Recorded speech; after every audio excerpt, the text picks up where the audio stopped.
ওর যখন স্মৃতি ফিরে আসবে তখন যদি ও জানতে পারে ওর ঘর সংসার সব আছে, ওর বিয়ে হয়েছিল, তখন কি হবে? তখন কি হবে সেই কথাগুলো আমরা সেরে নিয়েছি। এখন প্লিজ এই কথাগুলো বলবেন না। দেখো, এরকম ক্ষেত্রে সবারই এই কথাগুলো মনে হয়, তাই বলছি। না না, ওর তো বিয়ের কোনো চিহ্নই ছিল না। বাঙালি মেয়ে হিসেবে বিবাহিতা মেয়ে হলে তার সিঁথিতে সিঁদুর থাকে, কপালে সিঁদুরের টিপ থাকে, হাতে শাঁখা লোহা পলা সব থাকে, সেগুলো তো কোনো চিহ্নই ছিল না। হাতের শাখা পলা তো ওই জলের তোরে ভেঙেও যেতে পারে, আর নোয়াও কোথাও খুলে গেছে, আর অত জলের মধ্যে ছিল বলে সিঁদুরও মুছে যেতে পারে। সিঁদুর মুছে গেলেও তার আবছা দাগটা তো থেকে যেত। আপনারা যখন বিয়েতে ফাইনালি চলেই এসেছেন আর ওকে গায়ে হলুদের জন্য নিয়েও যাচ্ছেন, তখন তো আর এসব কথা বলার কোনো মানে নেই। হ্যাঁ, কখনো যদি ওর কিছু মনে পড়ে যায় বা সেরকম কোনো পরিস্থিতি আসে, তাহলেও ফিরে যাবে। আর এই ব্যাপারে ওর সাথে আমার কথা হয়ে আছে অলরেডি। সে কি কথা? হ্যাঁ, আমার অপরাজিতার সাথে একটু কথা আছে, আপনারা যদি কাইন্ডলি। তাহলে কি আমরা এখন চলে যাব?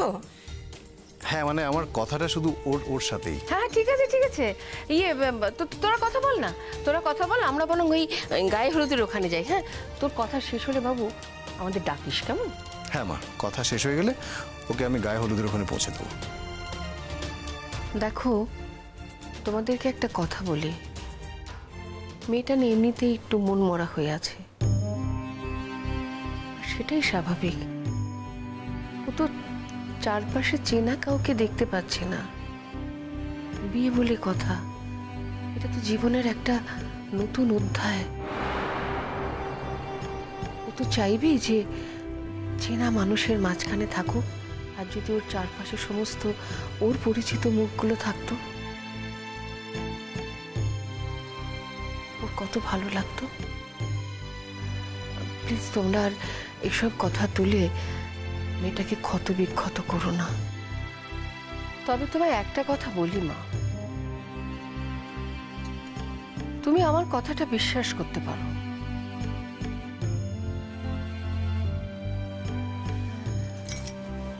লক্ষ্মী মা আমার ছেলে তো তোমাকে বলেছে একদিন তোমার সব কথা মনে পড়ে যাবে। হ্যাঁ, আমিও এটা বিশ্বাস করি যে একদিন তোমার সব কিছু মনে পড়ে যাবে, তুমি তোমার বাবা মাকে পাবে।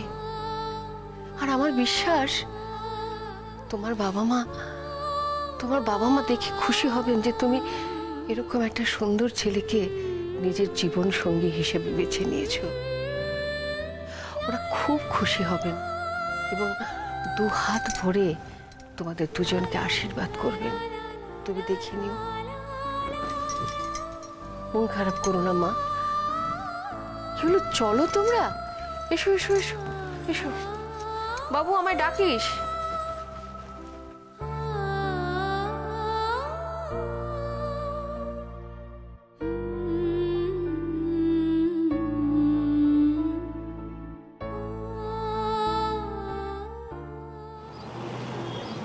একজন লিগ্যাল ওয়াইফ থাকতে কিন্তু আরেকজন কোনোভাবেই আর একটা বিয়ে করতে পারে না।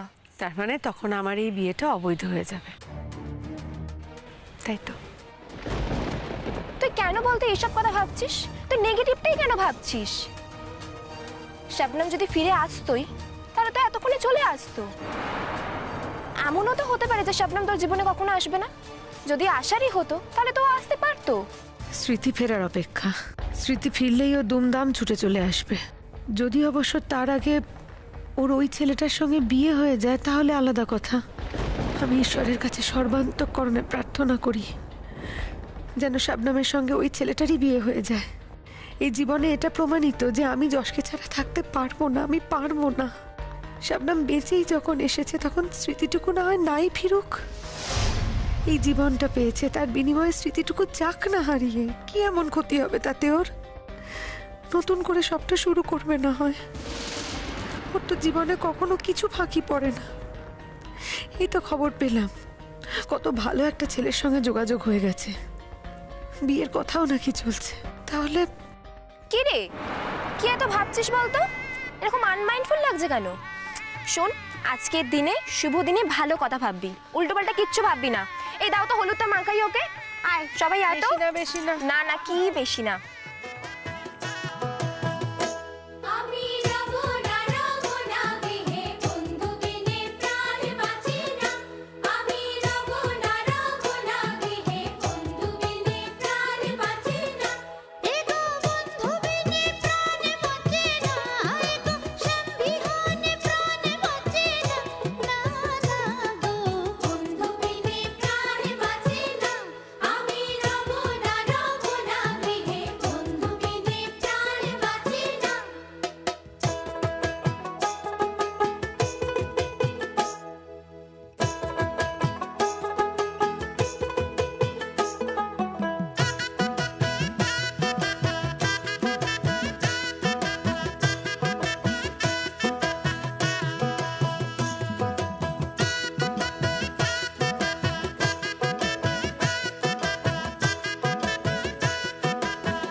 যা করলি ভেবে চিন্তা করলি তো যশ? এছাড়া আমার কাছে আর অন্য কোনো উপায় ছিল না রাহুলদা। সত্যি কি কোনো উপায় ছিল না? আমি আর পারছিলাম না রাহুলদা, আমি সত্যি আর পারছিলাম না।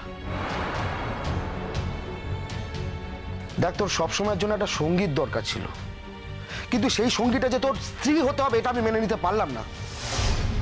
আমরা তো ছিলাম তোর বন্ধুরা, তোর পাশে থাকতাম। কেউ ছিলে না তোমরা, তোমরা কেউ ছিলে না। যে যার লাইফে তোমরা ব্যস্ত ছিলে। সারাক্ষণ রোহিণী থাকতো আমার পাশে, ছিল সারাক্ষণ আমার পাশে। শুধুমাত্র এই কারণে তুই রোহিণীকে বিয়ে করতে যাচ্ছিস আবার? শবনম যদি ফিরে আসে? যদি ফিরে আসার হতো তাহলে এতদিনে ফিরে আসতো না। দেখ, আমি জানি তুই শবনমকে মনে মনে ভালোবাসবি আর রোহিণীর সাথে লোক দেখানো সংসার করবি। এর আগে তো সেটাই হয়েছিল যশ, তার পরিণতি তো ভালো হয়নি। আমি আর কিছু ভাবতে পারছি না, আর কিছু ভাবতে চাইছি না আমি রাহুলদা। যে মানুষটা এই পৃথিবীতে নেই, যে মানুষটা আর কোনোদিনও ফিরে আসবে না আমার জীবনে, তার স্মৃতিও একদিন হালকা হয়ে আসবে। একদিন রোহিণী হয়তো আমার অভ্যেস হয়ে দাঁড়াবে রাহুলদা। আর শবনম যখন এই পৃথিবীতে নেই তখন রোহিণীরও হিংসে করার মতন কোনো মানুষ নেই এই পৃথিবীতে। ওর ভেতরে যে অন্ধকার দিকটা আছে সেটা আমার সামনে অন্তত আর কোনোদিনও ফুটে উঠবে না। আমি শুধু ওর আলোর দিকটাই দেখতে পাবো। এখনো আমার সন্দেহ যশ, শবনমের মৃত্যুর পিছনে নিশ্চয়ই কোনো রহস্য আছে। কি রহস্য? বলতে পারবো না, তবে আমার বিশ্বাস কিছু না কিছু তো আছে। যারা ওকে সরাতে চেয়েছিল তারাই ওকে সরিয়ে দিয়েছে। না রাহুলদা, প্লিজ, আমার মনে হয় তুমি আবার রোহিণীকে ভুল বুঝছো। অন্তত এবার ওকে ভুল বুঝো না। আমি তোমাকে বলছি রাহুলদা, শবনম যখন জলের তলায় চলে যায় ঠিক তার আগের মুহূর্তেও আমার হাত ধরেছিল। সেই মুহূর্তেই রোহিণীর ফোন আসে। রোহিণী ওর মাকে নিয়ে প্রচন্ড ব্যস্ত ছিল, ও মেন্টালি ডিস্টার্ব ছিল, আর রোহিণী কলকাতাতেই ছিল। কারো ক্ষতি করতে গেলে তাকে যে সেখানে উপস্থিত থাকতেই হবে তার কিন্তু কোনো মানে নেই যশ। পরে সামনে না থাকাটাই বুদ্ধিমানের মতো কাজ। রাহুল, আজকে আমার বিয়ে, এবার এই অনেকের অমতেই বিয়েটা হচ্ছে রাহুলদা। আমি তোমাকে রিকোয়েস্ট করছি প্লিজ, এই কথাগুলো বলে আমার মনটাকে ভার করে দিও না। আমি জানি রাহুলদা, আমি জানি তুমি শবনমকে খুব ভালোবাসতে তুমি ওকে। তোমার মতন শুভাকাঙ্ক্ষী শবনমের লাইফে আর কেউ ছিল না, আর হতেও পারে না কেউ। কিন্তু তার সাথে সাথে এটাও সত্যি রাহুলদা, এত কিছুর পরেও এটাও সত্যি রাহুলদা যে শবনম আর কোনোদিনও ফিরে আসবে না। যদি আসে এলে এতদিনে ঠিক চলে আসতো। এতদিন আসেনি বলে যে কোনোদিন আসবে না তার তো কোনো মানে নেই যশ। তাহলে ও কোথায় আছে এতদিন ধরে? হতে পারে কোনো হসপিটালে আছে, সে কোনো ট্রিটমেন্ট চলছে, সুস্থ হয়ে গেলে আবার তোর কাছে ফিরে আসবে। যদি তাই হয়ে থাকে, যদি ও ট্রিটমেন্টের মধ্যে থেকে থাকে, তাহলে ও নার্সকে, ডক্টরকে আমার কথা কেন জানাচ্ছে না, কেন কিছু জিজ্ঞেস করছে না? সেটাও তো একটা প্রশ্ন না রাহুলদা? সেটা কি করে বলবো বলতো, না জেনে তো কিছু বলতে পারবো না তোকে। একটা মানুষ এভাবে উবে যেতে পারে না রাহুলদা। কখনো শুনেছো একটা জলজান্ত মানুষ এভাবে হঠাৎ করে উবে গেছে? তাছাড়া এত খোঁজ করা হলো শবনমের, ইনভেস্টিগেশন করা হলো, ওর কোনো খোঁজ পাওয়া গেল না। কেন? সেদিন ওই গহীন সমুদ্রে ও যেভাবে ডুবে গেছে, সেখান থেকে ফিরে আসার কোনো উপায় ছিল না। ক্লাইমেটও খুব খারাপ ছিল সেদিন ওখানে। কি হয়েছে তোমার?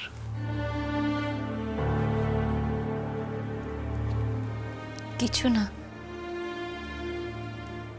আমার চোখ নেই, আমি দেখতে পাচ্ছি না? সারাক্ষণ কিরকম আনমাইন্ডফুল হয়ে থাকো, চোখ দুটো জলে ভরে আছে।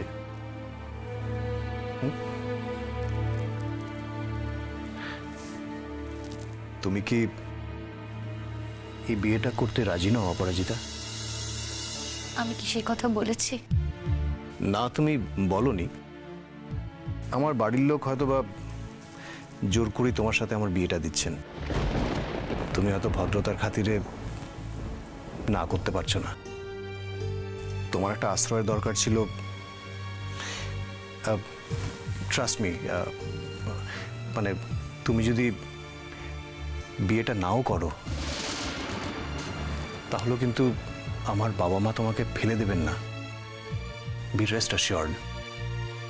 দেখো, এখনো সময় আছে,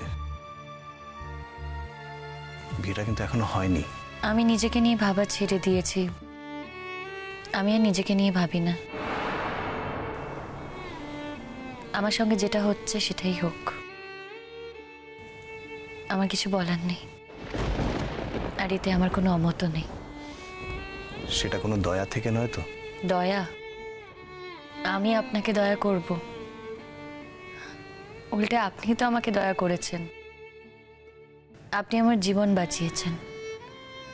হ্যাঁ, সেই জীবনে হয়তো আমার পুরনো কিচ্ছু নেই, পুরনো কিছু ছিটে ফোটাও নেই, কিন্তু তবুও এই জীবনটা তো আপনিই আমাকে দিয়েছেন। আর আমি বিশ্বাস করি যে পুরনো সব কিছু আমার মনে পড়ে যাবে। তাই আমার এই বিয়েতেও কোনো অমত নেই। শবনমের জীবনটা এইভাবে অসম্পূর্ণ থেকে যাবে আমি মানতে পারছি না যশ। আমরা কেউ মানতে পারছি না, আমরা কেউ সেটা মেনে নিতে পারিনি। কিন্তু আমাদের মানা না মানা দিয়ে সবকিছু বিচার করা যায় না রাহুলদা। এসব কথা থাক রাহুলদা, প্লিজ এসব কথা আর বলো না। আমাকে শবনমকে ভুলে থাকতে দাও। তুই কি ভুলে থাকতে পারছিস? চেষ্টা করছি ভুলে থাকার। রোহিণী এলে হয়তো পারবো। যদি তার উল্টোটা হয়, রোহিণী আসার পর যদি তোর শবনমকে আরো বেশি করে মনে পড়ে? আমি নিজেকে সময় দিচ্ছি না। রোহিণী আমাকে যেমন বলছে, যেভাবে বলছে, ঠিক সেই পথেই এগোচ্ছি। কাজের মধ্যে নিজেকে ব্যস্ত রাখার চেষ্টা করছি, নানা রকম কথায় ভুলে থাকার চেষ্টা করছি। সবকিছুর পরে তো তুই শবনমকে ভুলে থাকতে পারিস নি যশ। রাহুলদা, যে এই পৃথিবীতে নেই, যে যে কোনোদিনও ফিরে আসবে না, তাকে ফিরিয়ে আনার মতন সাধ্য নেই আমার রাহুলদা। আর এই সত্যিটাকেই মেনে নিতে হবে। আচ্ছা যশ, বাই চান্স মানে ধর শবনম যদি এখন এসে দাঁড়ায় তোর সামনে, কি করবি? ফিরিয়ে দিবি ওকে? আমাকে আর বিভ্রান্ত করো না রাহুলদা, প্লিজ। যেটা হবে না, যেটা সম্ভব নয়, আর কোনোদিনও যেটা হবে না, সেই স্বপ্নটা তুমি আমাকে দেখিও না। শবনম আর কোনোদিনও আসবে না আমার জীবনে, আর কোনোদিনও ফিরে আসবে না। ওর যদি আসার হতো, ও তাহলে চলে আসতো রাহুলদা। হ্যাঁ, আমি তোমাকে বলছি, ও এত অপেক্ষা করাতো না আমাকে। এতদিনে যখন ও আসেনি, আর আর কোনোদিনও আসবে না। মনে মনে তো অপেক্ষা করবি ভাই, যাতে ও একদিন ফিরে আসে।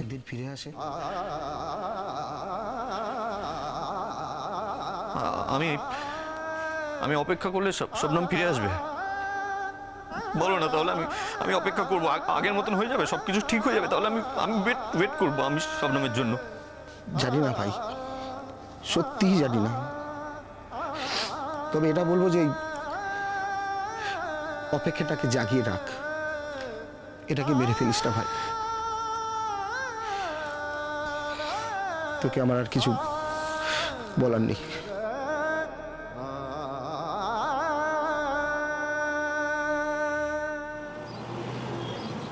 আমি যেমন আনন্দ করে বিয়ে করছি, আমার মনে হচ্ছে যে যে এত বছরের অপেক্ষার ফল ফললো এবার। তোমার তো সেটা মনে হচ্ছে না। আমার যা মনে হবে তোমারও যে তাই মনে হতে হবে এমন কোনো মাথার দিব্যি কেউ দেয়নি। কিন্তু কিন্তু এমন বিমর্ষ হয়ে থাকলে সবারই খারাপ লাগে। রাগ করবেন না, আমি ঠিক সামলে নেব। রাগ করবো কেন? আর তুমি তো রাগ করার মতো তেমন কোনো কথা বলনি।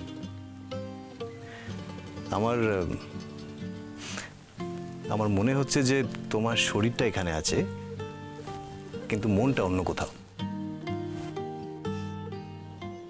মনটা আর কোথায় থাকবে? আমি তো কিছুই জানি না, কাউকেই চিনি না, কোথায় আর মনটা পাঠাবো? সেটাই তো বলতে এলাম। দেখো, এখনো সময় আছে, কিন্তু তুমি যদি অন্য কিছু ভাবো তাহলে আমি বাড়িতে বলবো সেইভাবে। হ্যাঁ, আই আন্ডারস্ট্যান্ড যে একটা বিয়ের প্রস্তুতি হয়ে গেছে, বাড়িতে বললে হয়তো তারা একটু মানে অপ্রস্তুত হয়ে পড়বেন, কিন্তু ইটস ওকে। কিন্তু তার থেকে তোমার সুখে থাকাটা আমার কাছে বেশি প্রয়োজনীয়। আপনি আমাকে খুব ভালোবাসেন না?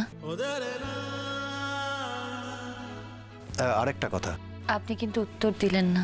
সব প্রশ্নের উত্তর মুখে দেওয়া যায় না, কথাতেও দেওয়া যায় না, বুঝে নিতে হয়।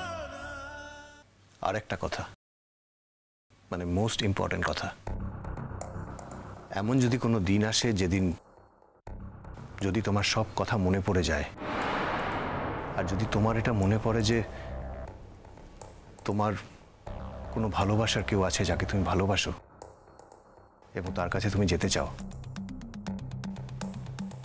আমি কিন্তু তখন বাধা হয়ে দাঁড়াবো না। You can trust me on this. আমি কথা দিচ্ছি, আমি সেদিন আমি নিজে তোমার হাত ধরে তোমার সেই ভালোবাসার মানুষের কাছে তোমাকে আমি পৌঁছে দিয়ে আসবো। আমি চাইবো যে তুমি তার কাছে সুখে থাকো, ভালো থাকো। আমি জানি না এরকম কোনো ঘটনা ঘটবে কিনা, কিন্তু যদি কখনো এরকম কোনো ঘটনা ঘটে তখন আপনি কি করবেন? তখন আপনার সব ভালোবাসা এক মুহূর্তে আপনি তুলে নিতে পারবেন তো? তা কোনোদিন পারবো না অপরাজিতা। তুমি সবসময় আমার কাছে অপরাজিতা হয়েই থাকবে। কিন্তু এ কথাও ঠিক যে আমি নিজের স্বার্থে কখনো তোমাকে তোমার প্রিয়জনের কাছ থেকে নিজের কাছে আটকে রাখবো না। আমি তোমাকে ছুঁয়ে কথা দিচ্ছি।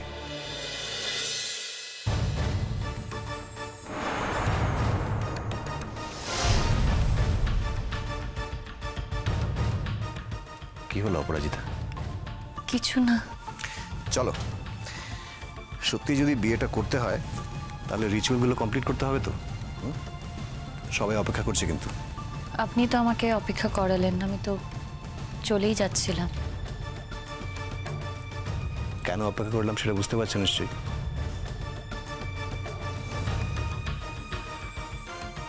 মনটা কেন জানি না খারাপ লাগছে। সেটা কি আমায় বলা যায়? বুঝতে পারছি না, কি যেন একটা খুঁজছি, তন্ন তন্ন করে খুঁজছি, কিন্তু খুঁজে পাচ্ছি না।